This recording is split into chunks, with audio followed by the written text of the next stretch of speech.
زما نوم احمد دی. زه د عراق د هېواد څخه یم او زه مسلمان زېږېدلی یم. زما ستونزه دا ده چې زه په اسلام عمل کوم. روډ لومړی منګه غیر مسلمانانو څخه پوښتنه غواړو. کله چې د غیر مسلمانانو ټولې پوښتنې پای ته ورسیږي انشاءالله موږ به تاسو ته بیا چانس درکړو. هو خو زه یو خپله ستونزه وایم. خو تا وویل چې ته مسلمان زېږېدلی یې. زه مسلمان زېږېدلی یم خو اوس ته مسلمان نه یې که نه یې؟ زه اګنوسټک او دهري یم. نو اوس تا د اسلام دین پرېښی دی؟ هو زه ګډوډ یم. ښه سمه ده. که تا اسلام پرېښی وي نو ورور پوښتنه کولی شي. سمه ده. زما پوښتنه دا ده چې ولې زه هغه ایمان نه لرم کوم چې تاسو نور مسلمانان او زما ځینې ملګري لري، سره له دې چې ما په اسلام ډیر عمل کړی او حتی عمره مې هم کړی، خو بیا هم زه هغه ډیر ګناهونه کوم چې په اسلام کې منع دي او کله کله زه د لمانځه او نورو هغه کارونو په کولو کې چې اسلام فرض کړي دي زه لټي کوم. ما ډیر کتابونه لوستلي دي، ما نور ادیان ولوستل، تیوریانې مې ولوستلې او ما حتی په یوټیوب کې ستاسو خپلې ویډیوګانې لیدلې دي او زما په ذهن کې د الله په اړه ډېرې پوښتنې راګرځي او د رسول الله صلی الله علیه وسلم او په عمومي توګه د مسلمانانو په اړه ډېرې پوښتنې زما په ذهن کې راځي او په اصل کې تر ټولو مهم پوښتنه دا ده چې تا په خپلو بحثونو کې ویل چې الله خالق دی او په خپل نه دی پیدا شوی، غیر مخلوق دی هغه پخپله. خو زه په دې فکر کوم چې یو غیر مخلوق څنګه وجود لرلی شي او که هغه شتون لري موږ څنګه کولی شو هغه وپېژنو، ویې ګورو، وایورو یا احساس کړو. که چیرې هغه زموږ په ابعادو کې غیر مخلوق وي دا زما یو پوښتنه ده.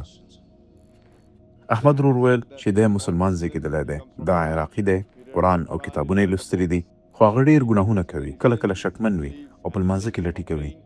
ورور مخکې له دې چې ستا اصلي پوښتنې ته زه جواب درکړم، که ته ګناهونه کوي او په لمانځه کې لټي کوي دا تا غیر مسلمان کوي نه، دا تا د اسلام څخه نه وباسي. تر هغه چې ته باور لري چې لمونځ فرض دی، کله ناکله یې نه کوي، دا یو ګناه ده، دا یو لویه ګناه ده چې کله لمونځ نه کوي، خو تا له اسلام څخه نه باسي. که ته وایې چې لمونځ کول ضروري نه دي نو بیا کافر کیږي. که کله کله ګناه کوي، که وړه وي که لویه، د حرامه او منې ده، خو تا له اسلام څخه نه بهر باسي. کله کله د شیطان وسوسې وي چې له تا پوښتنې کوي، ته مسلمان یې خو وایې چې په اسلام کې دا غلط دی، دا غلط دی او دا د سړي ذهن اړوي، کیدای شي هغه وخت ستا ایمان کمزوری وي، خو دا شیان باید ستا د پوښتنې په اړه داسې فکر درته پیدا نه کړي چې ته غیر مسلم وي. ما په خپله وینا کې وویل چې الله خالق دی خو هغه پخپله نه دی پیدا شوی. تا پوښتنه وکړه چې غیر مخلوق څنګه شتون لري، څنګه یې وګورو، دا څنګه ممکنه ده؟ الله خالق دی او په تعریف کې هغه غیر مخلوق یعنی نه دی پیدا شوی د چانه. ځکه عموما خلک چې په منطق سره دا ثابتوي چې هر څه خالق لري. دا میز چا جوړ کړی دی؟ ترکان. هغه له کومه کړ؟ له ونې څخه. ونه چا پیدا کړې؟ دا سلسله بیرته الله تعالی ته رسیږي. نو کله چې ډېر خلک یو ملحد ته قناعت ورکوي دوی وایي چې هر څه خالق لري او بیا هغه وخت چې دا سړی په جال کې نخلي هغې نه ملحد پوښتنه وکړي چې الله چا پیدا کړی دی. که ته زما ویډیوګانې وګورې زه هیڅکله په هغه لاره نه ځم. زه له ملحد څخه پوښتنه کوم چې ته د کائناتو په اړه څنګه پوه شوې، ته د لمر او ستورو د فعالیت په اړه څنګه پوه شوې، او هغه وایي چې خالق شته. نو دا برعکس خبره ده. که ته په منطق کې پوهیږې ته به د ملحدینو په دې جال کې نه نخلې چې مسلمانانو ته وایي چې الله چا پیدا کړی. په تعریف کې الله غیر مخلوق دی. که ته پوښتنه وکړې چې الله چا پیدا کړی، که زما ویډیوګانې دې لیدلې وي ما ځواب ورکړی. فرض کړه یو سړی راشي او ووایي زما ورور جان. هو پوهېږم هغه مې لیدلی، هغه ډېر مزاحیه ځواب دی، خو زما مطلب دا دی چې که هغه نه وي پیدا شوی نو وجود څنګه لري؟ هغه څنګه وجود لري؟ هغه له ازاله وایي هغه پیل نه لري، خو زه او ته پیل لرو. نو دا زمونږ او د الله ترمنځ یو فرق دی. ته نشې ویلی چې الله باید زمونږ په څیر وي، هغه هم باید یو پیل ولري. که الله چېرته زما او ستا په شانته شي نو موږ یې ولې باید بیا عبادت وکړو؟ پوه شو. خو یا تا د بیګ برادر د ټي وي باره کې اورېدلي دي چې د مختلفو ډلو او سیاسي جنډګانو لخوا د خلکو کنټرولولو لپاره کارول کیږي او دا هغه څیز دی چې په ډېرو خدایانو کې هم راغلی دی اوس. بیا وروسته دا په ټولو نړۍ کې په توحیدي ادیانو بدل شول تر څو کنټرول اسانه کړي په خلکو باندې. ما کله هم د بیګ برادر په نوم دین نه دی لیدلی او نه مې اورېدلی. دا کوم دین نه دی، دا یو ډول تیوري ده یا نظر دی. هو دا نظر څه وایي؟ دا وایي چې کله ته یو مشر ورور ولرې نو ژوند کول درته اسانه وي، ځکه یو څوک شته چې هر وخت تا ته وګوري او په هر څه دې پوهه کړي، هر وخت دې ساتنه کوي، هر وخت در سره وي. که څه هم ته ورسره خبرې نشي کولی او نه هغه در سره خبرې کوي، کیدای شي په خوبونو یا په ذهن کې در سره وي. دا ژوند اسانه کوي. خو هغه انسان چې دا مشر ورور نه لري او په اسانۍ نه کنټرول کیږي او دا بالکل ازادي لري، هغه د واکمنو او قدرتونو لپاره خطر دی. دا څه وایي؟ زه پرې پوهه نه شوم. مشر ورور کیدای شي هغه وي یا نه وي، دا له اسلام او خدای سره تړاو نه لري. دا ځکه تړاو لري چې په اصل کې الله هر وخت مونږ ګوري. هغه ته غواړي ووایي چې الله د یو مشر ورور په څیر دی. بالکل. تاسو هغه د خپل ساتنې لپاره کاروئ تر څو ونه ډار شئ. دا یو فرضیه ده. کله تا اورېدلي چې زه څنګه یو ملحد ته قناعت ورکوم؟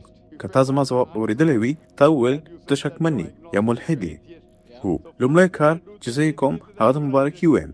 څه زه هغه ته مبارکي ورکوم آیا ته کله دومره ملحد شوی؟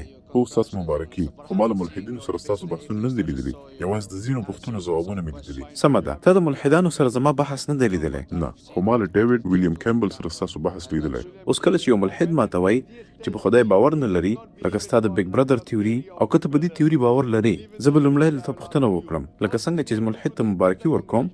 پوهېږي ولې؟ هو ځکه چې دوی فکر کوي په پټو سترګو د خپلو پلرونو پیروي نه کوي. نه زه ځکه مبارکي ورکوم چې هغه په پټو سترګو باور نه کوي. نور خلک په پټو سترګو باور کوي. یو څوک ځکه مسیحي وي چې پلار یې مسیحي وي، یا هندو وي ځکه چې پلار یې هندو وي. ډېر مسلمانان ځکه مسلمانان دي چې د هغوی پلرونه مسلمانان دي. ملحد فکر کوي، هغه وایي چې هیڅ خدای نشته. دی په اصل کې د اسلامي کلمې لومړۍ برخه ویلې ده، ځکه ورته مبارکي ورکوم. د دې کلمې لومړۍ برخه لا اله، هیڅ معبود نشته ویلې ده. اوس زما کار یوازې الا الله، مګر الله ثابتول دی چې ان شاء الله زه کولی شم. نو که تا زما ځواب اورېدلی وي، ملحد ځکه داسې وایي چې هغه په ساينس او په منطق باور لري.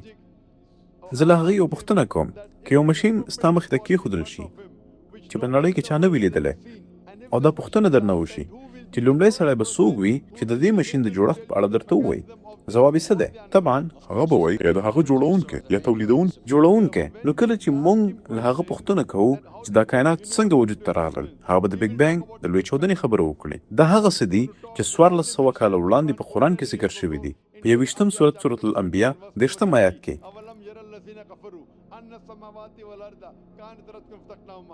چې اسمانونو او ځمکې سره یو ځای وو او موږ سره جلا کړل. دا چې تاسو 50 کاله مخکې پرې پوه شوئ، په قرآن کې 1400 کاله مخکې پخوا ذکر شوي دي. نو دا شیان چا ذکر کړي وي؟ خو په مختلفو ادیانو کې لکه 2000 کاله یا 15 کاله مخکې له میلاد څخه، مخکې له دې چې اسلام یا مسیحیت راشي، داسې ادیان وو چې په ستورپوهنې کې ډېر تکړه وو او زموږ د لمریز نظام په اړه ډېر موږ ته معلومات راکړی. وروره، ستا د ساينس پوهه کمه ده، ژوره نه ده. زه منم چې ځینې شیان د فرضیې په توګه معلوم وو.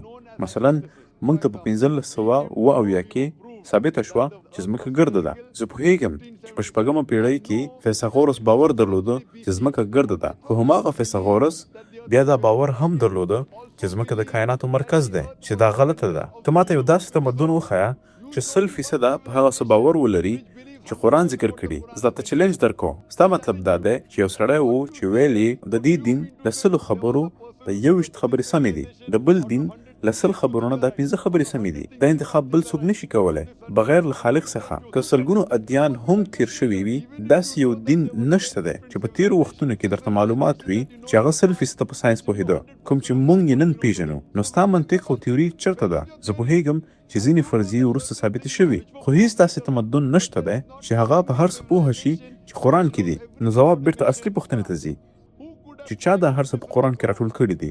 آیا 1400 کاله مخکې یو سړی دا کار کولی شو چې له 100 خبرو نه 11 سمې دي او له نورو 100 د 21 د ریاضي له نظره ناممکنه کار دی؟ حتی هیڅکله د نورو مخلوقو فضایي مخلوق خبره ونه کړه. زما مطلب دا دی چې پوهه قدرت دی. وروره، زه یو ساده پوښتنه کوم، موږ دلته د مناظرې لپاره نه یو راغلي. زه درنه پوښتنه کوم چې یو تمدن وښیه، خو ته بله خوا ځې. موږ دلته د بحث لپاره نه یو. ته کوټې ته راشه، هلته بحث به وکړو. ته پوښتنه وکړه او زه به ځواب درکم. ته د پخوانیو تمدنونو خبره وکړه، ما درته وویل د هغوی له 100 خبرو 19 غلطې دي. نو زه پوښتنه کوم چې دا په قرآن کې چا ذکر کړي دي، خو ته اوس په نورو خبرو کې لګیا یې. هو زه یو ساده پوښتنه کوم، لکه زه چې درته وایم 3 ضرب 3 څو کېږي. زه د تمدن نوم پوښتنه کوم او ته وایي چیرته اوسېږي. یو داسې تمدن وښیه چې په قرآن کې ذکر شوي حقایق ورته معلوم و دې نه مخکې. آیا ته داسې څوک پیژنې که نه؟ هو که نه؟ خو طبعا هر څه نه، حتی 10% هم نه. ولې بایبل خو د ډېرو سیارو په اړه معلومات لره. سیارې یوازې په قرآن کې نه دي، زرګونو نور شیان هم پکې شته. آیا د بابل تمدن په هغو 100 شیانو پوهېده چې په قرآن کې دي؟ نه، ځکه هغوی نشو کولی. هغه یوازې په 15 شیانو پوهېدل. د قرآن لیکوال خالق له اصلي خالق پرته بل هیڅوک نشي کېدی چې په حق او باطله پوه شي. نن ساينس هغه فرضیې ثابتوي چې بابل پخوا ذکر کړي وي. نو دا په تیر وخت کې فرضیې وي چې ځینې رد شوي او ځینې ومنل شوي. نو د داسې هر څه راټولول چې 100% سم دي باید دا د خالق له لوري وي او دا په قرآن کې دي ټول. بس هیله ده چې ځواب مو ترلاسه کړی وي.